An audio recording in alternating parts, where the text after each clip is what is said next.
Hola, Nusca, que tal? Moi boas Hola, tardes. que tal? Moi boa tarde. Alma da Bella Chousa, é como se chama a tua canle de YouTube. Sí. Que bonito nome, Alma Sí. da Bella Chousa. Ademais, Así se destes nomes poderosos con forza que xa non esqueces unha vez que o escoitas. Bueno, a mellor hai xente que lle resulta difícil de acordarse porque son varias palabras, pero para mí significa moitísimo.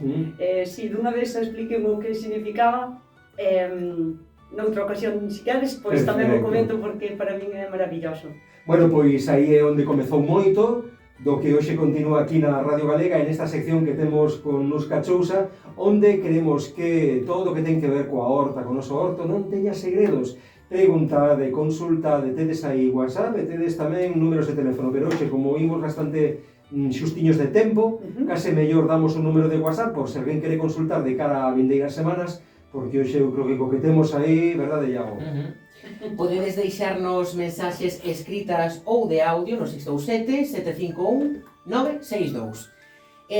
Imos comezar, se vos parece. Antes de nada, nos que contarche que no noso particular horto, había que comentarche, agora contamos con outra plantiña.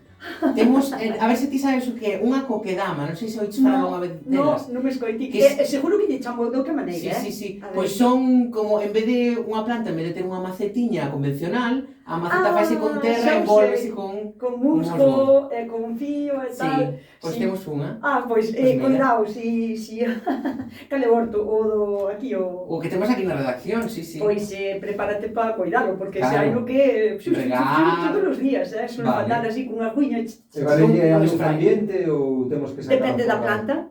É unha suculenta. Entón non lle fai falta tampouco tanto. Nada, vale. No. Esta menos aguantar, verdad? Sí. Comezamos logo coas dúbidas, dignos por aquí. Por causas que non veñen ao caso, quedaronme as cebolas sen recoller. Agora resucitaron, teñen unha rama verde que dá gusto e cada cebola convertiuse en 3 ou así. Iso agora váleme para algo? Ou saco as da leira e tiroas? Moitas grazas. Iso vale para moito. A ver, que non incluso se pode facer cando unha cebola que atés ali do ano pasado é chegrela, ti podela enterrar. Esa cebola vai a abrir en 2 ou 3, digamos, cebolas. Ese efecto é o que conseguimos facer para comer calzots. O sea, plantamos unha cebola para que jome e os calzots son como se foran diferentes gomos de unha mesma cebola. Cuberto sempre de terra, porque chamanse calzots porque se teñen que calzar, o sea, tapar con terra a medida que van crecendo para que fagan como unha especie de puerro, pero son realmente gromos de cebola. Esta compañeira pode comelas, pero, bueno, genial. Ao forno, por favor, non se tira nada. Ao forno ou simplemente como condimento das comidas. Sopas ou o que sexa, calquera cousa que lle vai a botar cebola, que lle bote tamén isto. Iso é maravilloso. Temos outra dúbida aquí de Chus, que nos di que quería saber que plantas lle pode mercar a súa filla para a sala. É un sitio que ten moita luz, o que quere son plantas pequenas, poucos cuidados, ademais que colguen. Dime, se lle podes dicir algún nome, dinos que parabéns polo programa. Pois moitas gracias. Pois mira, teño un montón delas, pero destas que necesitan o mínimo cuidado e que teñan así claridade. Mira, temos a Monsterra, a que é máis conocida como costilla de Adán. É unha das plantas que non necesita apenas cuidados. Incluso se dá en agua, simplemente en agua, botándolle agua sola. Eu teño algunhas que levan anos no mismo cacharro, incluso criando como un musgo de darlle a claridade no cristal, e só hai que rellenar de agua cando se vai evaporando. O sea, a costilla de Adán, unha delas. Despois temos uns tipos de palmeras, porque hai moitísimas palmeras que non necesitan tampouco apenas cuidados, nin agua, nin fertilizantes, porque ademais ocupan casi todo o terrario no que están e non é necesario botarlle novo. O que pasa que esa non é de colgar. Pero temos, por exemplo, o potos, que os hai de moitísimas variedades e de moitos colores. Incluso os hai con colores máis claros, colores máis rojizos, apenas necesitan cuidados. Es así que se dan ben dentro, fora, incluso lle podes poñer un tutor para que vaya enroscándose por encima. Bueno, que hai moitísima variedade. A verdad que podía dicirlle un montón. Encantan as calateas. As calateas son un tipo de planta que me gusta moitísimo e se ten moita luz no salón, non son de colgar, pero pode aportarlle semejante cantidad de colorido en unha zona, porque son dese tipo de plantas que son como rojizas, teñen a folla verde, fan dibujos en verde clariño e por detrás son rojas. O sea que podemos aportarlle moitísimo color. E despois, para colgar, as esparragueiras. Porque esas sí que son duras como o ferro. O sea, calquera tipo de esparragueira, porque ademais hai nas tamén de moitísima variedade, son como se foran espárragos, pero silvestres, o sea, non... e dan moita voluminosidade, son capaces a estar sin agua un ano inteiro, que non lles importa. O sea, non porque teñen... fan como unha reserva de agua nas súas raíces, fan como se foran nódulos como garbanzos grandes, bueno, dependendo do espárrago, da esparragueira, pero fan como reservas de agua e poden estar sin beber un ano inteiro que non pasa nada. O sea, que esas sí que son de colgar e podes aí ter como unha variedade de colorido. Teño un cactus, acabo de recordar, agora que falabas de plantas que non necesitan nada de auga, que me regalaran pequerrecho, está nunha estantería na casa. Dixérame que nada, que unha pinguiña cada 6 meses, é así? Pode ser. Sí. Porque ali vexo que sigue vivo. Home, pero mira no deserto. Mira, de feito, vale ver, os cactus, as suculentas, caracterízase por teren a capacidade de reter agua, ou nas follas, ou no tronco, ou nas raíces, en calquera sitio, pero viven da súa propia reserva. E hai moitos cactus suculentas que se poñen máis fermosos e teñen carencia de agua, porque viran ese tono castaña rojizo que lle dan unha fermosura espectacular. Estame acordando tamén que hai tipos de cactus que son de colgar, o sea, tipo suculentas, a cola de rabo, como lle chaman, o rosario, son fermosísimas e tamén necesitan moi poucos cuidados, cun pouquiño de claridade. É unha gotiña de agua de vez en cando. Se adoran así, aguanta máis que a nos. Van herdarnos as nosas xeracións. Bueno, podería seguir falando. Xa echamos o solo nun instante. Temos que responder outras dúbidas. Esta é de Elizabeth. Dinos que ten un pequeno reto para ti. Un reto para mí? Preparada, sí. Teño un pequeno balcón que dá ao sur, pero recibe case 0 horas de sol directo ao día. Ademais, é na zona do Irixo, o que significa moitas xeadas. Gostaríame darlle algo de alegría con algunhas plantiñas. Poderíasme recomendar plantas que se adapten a estas condicións? Prefiro algo que dea froitos ou se poida comer, pero se non é posible, con que adorne e dea algo de alegría, conforme. Moitas grazas. Miña filla, que son a contar todo. Da ao sur non ten luz, ten heladas, ten de todo, pois sí que é un reto, pero vámoslo a superar. Mira, vou a recomendar igualmente as esparragueiras, porque son fuertísimas. Tanto se adaptan a moita luz, a pouca luz, a ningunha luz. E a temperaturas tamén se adaptan perfectamente. O sea, con unha esparragueira vamos a conseguir volumen. E como hai diferentes tipos, podemos conseguir diferentes tipos de verde, non? Que iso xa lle vai a dar unha vidilla extra. Despois temos as bugambillas, que as bugambillas hai diferentes tipos, pero hai unha que está máis adaptada ao frío daqui de Galicia, que é como máis autóctona, digamos, que aquí temos pinchos, como o naranxeiro ou así, e esa vai a aportar un pouco de color cando dea as flores. Sempre é unha boa opción os fieitos, os seus fentos, porque os hai tamén bonitísimos e maravillosos, e están acostumbrados ao frío e máis á humedade. Entón, ainda que non lle dea o sol e teña frío e humedade, tanto as esparragueiras como os fieitos van a ir moi ben. E despois, algo de fruto que sea de inverno é que se me ocurren os alquecanjes, os fisalis, que é unha planta que se dá moi ben no inverno, o seu fruto empezase a recoller no otoño e bota todo otoño, inverno e primavera, o sea, máis ben cando fai frío. Pode ter unha planta bonita e máis pode recoller algo de fruto. Así que xa enchemos o balcón. Que froitos son? Os fisalis son un tipo como de farolillos boca abaixo que se abren e son como unha especie de tomate, como un cherry amarillo. Pois é así, pero bueno, non ten nada que ver co tomate, é unha frutilla. Non é unha solanácea, logo non dá no verán, dá no inverno. Pero penso que si lle pode adaptar ben as características dese balcón tan fermoso que ten, que nunca lle dá o sol. Pois agora con estas recomendacións vai ser máis, non? Claro. Seguimos por aquí, dignos que lle deron unha chea de cogombros de rechear, que se coñecen como caigua. Vale, sí, xa sei, sí.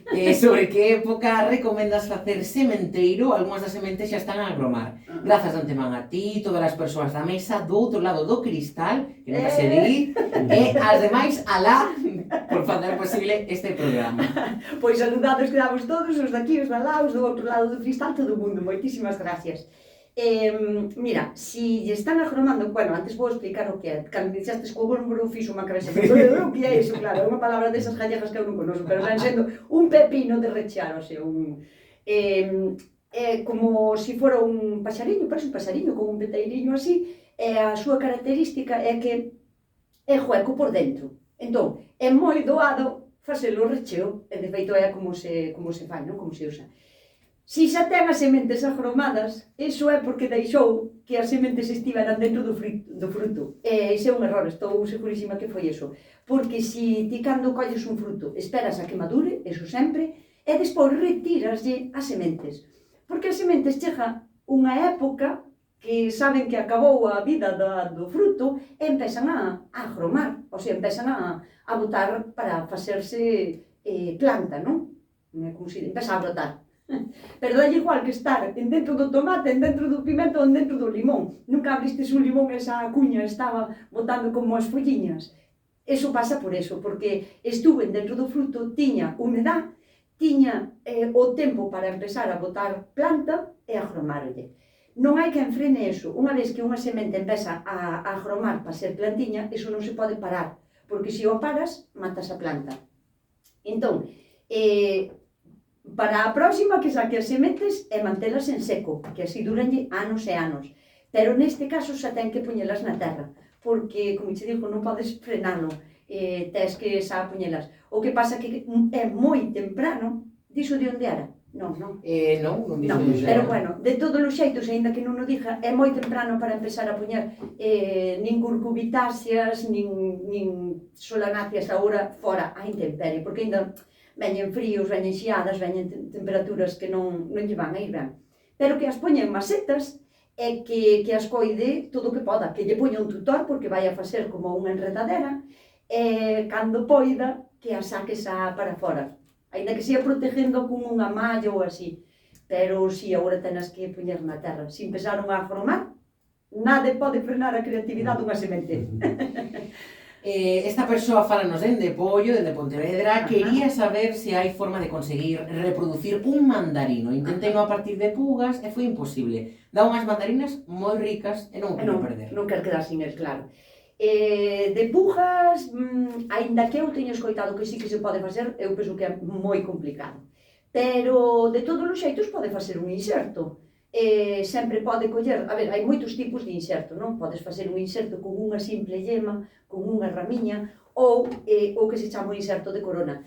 Colles un portainserto que sea viable e que sea compatible co que ti queres insertar e digamos que lle cortas o pescozo totalmente, deixas solo as raíces e un cacho de tronco. E nese tronco é onde lle podes poñer os insertos do que queres conservar.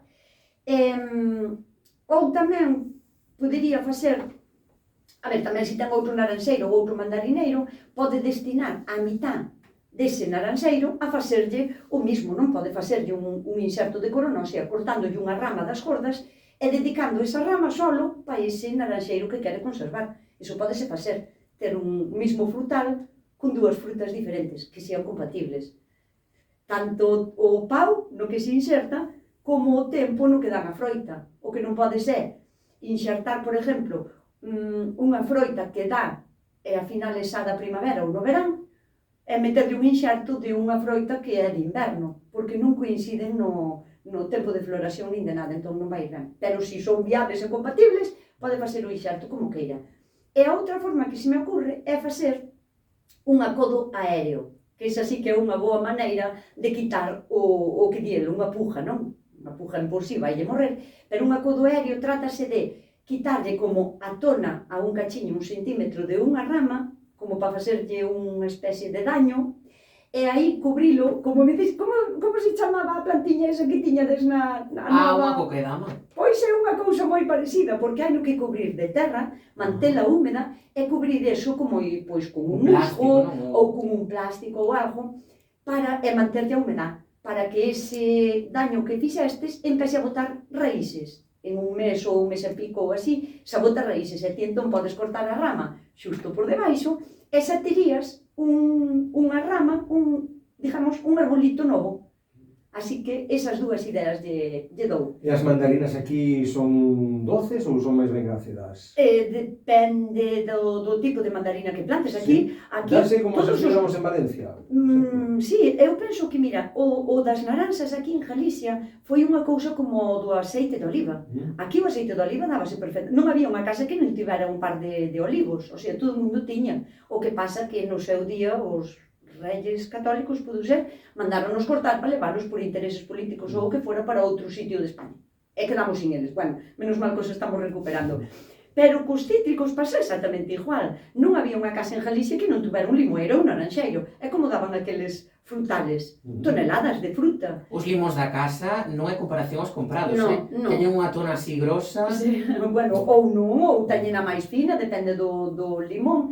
Pero como non os apuramos, que non queremos vendelos na súa época, non os apuramos, non lle botamos nada ao árbol para que sexa máis productivo, deixámoslo ser, que realmente é o que había que deixar a naturaleza. Deixa a ser, xa ela sabe o que ten que facer, cando botar naranxas e cando maduralas, só sabe el, quero dicir, cando lle veña o tempo á boa, só fará. E os frutales cítricos, aquí en Galicia danse perfectamente. O sea, as naranxas poden ser dulces ou non dulces, dependendo da naranxa que plantastes. Claro, da variedade que plantastes. Sí. Interesante. Sí. Pois ainda temos tempo para unha consulta máis, Iago. Darános tempo a Sí, responder esta. Veña que dá. Dinos boa tarde, noraboa por esta maravillosa sección, grazas a vos e a Nuska. Que guai. A planta da foto que nos achega, aquí chamanlle uña de gato. Todo o verán pasado tivo as follas como picadas e segue igual. Eu non lle vexo ningún tipo de becho nin verme. A ver se a nosa querida Nuska ten idea do que poidera. Sí. Se é a mesma que eu digo, é a mesma que eu penso, vou a explicar así aos oyentes para que sepan de que estamos falando. Estamos falando dun tipo de planta que se dá espontaneamente nos nosos cantiles, nas beiras das playas, e que non é autóctona daqui. De feito, está catalogada e considerada como especie invasora. Falle daño á nosa flora, falle daño á nosa fauna. Donde medra, non medra nada máis. O sea, fai unha especie de alelopatía tamén que non deixa crecer nada alrededor. A parte de que está empezando a atraer bichería que non é daqui autóctona, porque claro, tendo comido os bichos, pois tamén andan. Pero, sacando iso, en maceta sí que se pode plantar. Pero temos que ter en conta que esta planta, que pudo haber vido navegando polo mar e instalarse a la sola nos cantiles das nosas playas e das nosas costas, é unha planta que necesita moita aireación nas súas raíces. Entón, se a temos nunha maceta, temos que pensar, ela naturalmente, para se dar tan fermosa como se dá, non está plantada en terra, está só plantada en area. Iso tenos que dar unha idea de que non necesita un exceso de nutrientes porque lle van a facer daño, porque non os necesita. Na playa non hai nutrientes, non hai un exceso nin de nitrógeno, nin de carbono, non hai nada. Entón, para ter unha planta deste tipo en unha maceta, ben, temos que aportarlle area a poder ser da playa, pero bueno, senón de canteira, pero da playa non se pode.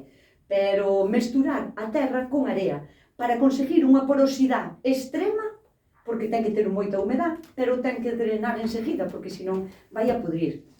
Non pode ter encharcamentos e ten que estar a intemperie e a pleno sol, porque é como mellor se dá na costa. Ti cando a miras nunha playa, está a pleno sol, dándolle o vento, co aire do mar. Se lle quitamos todo eso, sempre lle vai a ir un pouquiño máis peor. Entón, pois, eso, ter en conta, sobre todo, a terra, que non teña nin nutrientes, cantos menos mellor, e que non encharque nunca a agua na maceta. Canto agradecemos, de verdade, Nuska, que a xente nos faga estas consultas, que despois ti sempre atopas resposta para elas, pero sobre todo que acompañen esas consultas cando sexa posible sempre dunha fotografía, unha instantánea, porque a ti vai che dar moitas máis pistas. Sí, porque, claro... A mágoa que non as podíamos ter en cor... Non pasa nada, porque reconócese perfectamente, pero é moi necesario, porque eu podo lle chamar uña de gato, e ao final ela está me falando de outra cousa, entón daríalle unha resposta errónea.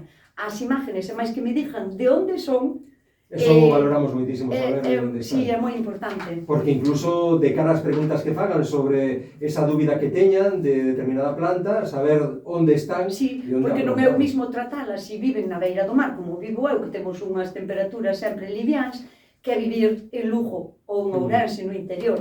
Entón, como lle vai así en xeral as plantas este tempo que estamos tendo, estas xeadas? É que eu ronco de chea, sempre o digo, sí, pero porque vivo nun sitio privilegiado, que vivo rodeada de mar, e onde non teño mar teño a ría. O sea, eu vivo nun sitio privilegiado, a miña horta está en pleno apogeo.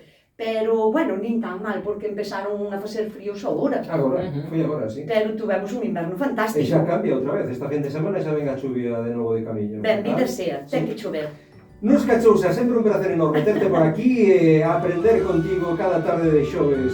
Echamos de momento a nosa horta, o noso hortiño volverá a ser visitado o vindeiro xoves. Grazas e a da semana que ven. Placer sempre é meu e moitísimas gracias. A cuidarse. Saludos.